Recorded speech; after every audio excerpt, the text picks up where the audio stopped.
Have you ever wondered how a simple task can help to foster creativity and communication within a group?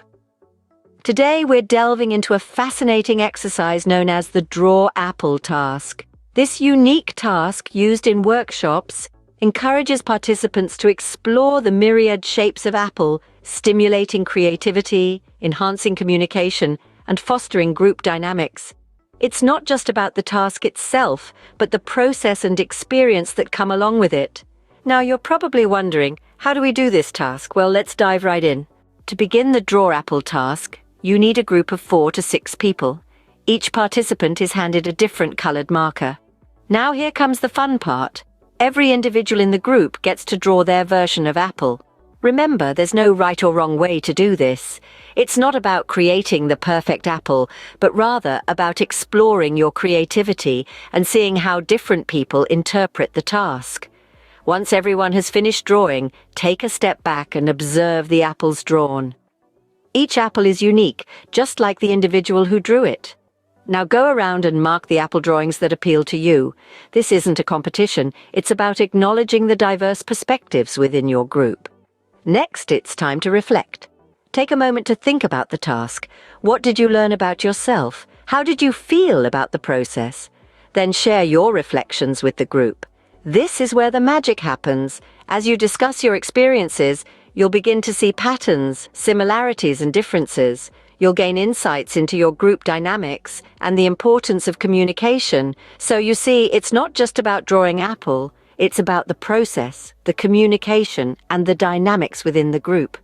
This task, simple as it may seem, provides a valuable opportunity to learn from each other, to grow as a team, and to enhance your creativity. It's about experiencing the process and reflecting on it, because that's where the real learning occurs. Remember, every task is a journey, and every journey offers a chance to learn, grow, and evolve. But why is the process so important, you might ask? Well, let's delve into that. In facilitation tasks like Draw Apple, it's often easy to focus solely on the final product, the apple. But what really matters is the journey taken to draw that apple shape. This journey, or process, is where the real learning occurs. It's the space where experiences are formed and lessons are learnt. Think of it this way: the apple, the content, is just a vessel. It's the means to an end, not the end itself. The process of drawing apple is the real gem. It's where communication is fostered, where creativity is sparked, where group dynamics are explored. It's the process that offers the opportunity to experience, reflect, and learn. In the process of drawing, we face challenges, we innovate, we make decisions, and we interact. We don't just learn about shapes and colors, but about ourselves and our teammates. We learn how to communicate effectively, how to collaborate, how to think creatively. This is why placing emphasis on the process rather than the content is so crucial. It encourages experiential learning, that is, learning through experiences. It's a more engaging, more effective, and frankly, more fun way of learning. So the next time you find yourself focusing too much on the content, remember the importance of the process.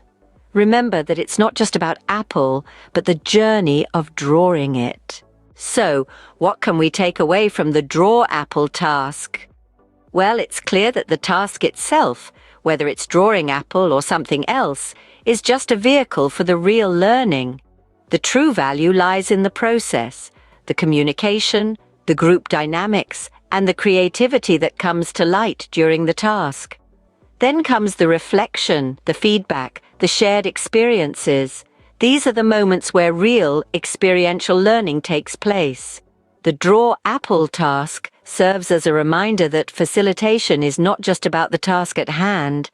It's about creating an environment where learning can flourish through shared experiences. It's about fostering communication, nurturing creativity, and facilitating group dynamics. It's about helping individuals and groups to reflect, to give and receive feedback, and to grow from their experiences. Remember, it's all about the journey, not just the destination. And don't forget to check out our other videos on reflection, feedback, experiential learning, and group dynamics to learn more about facilitation.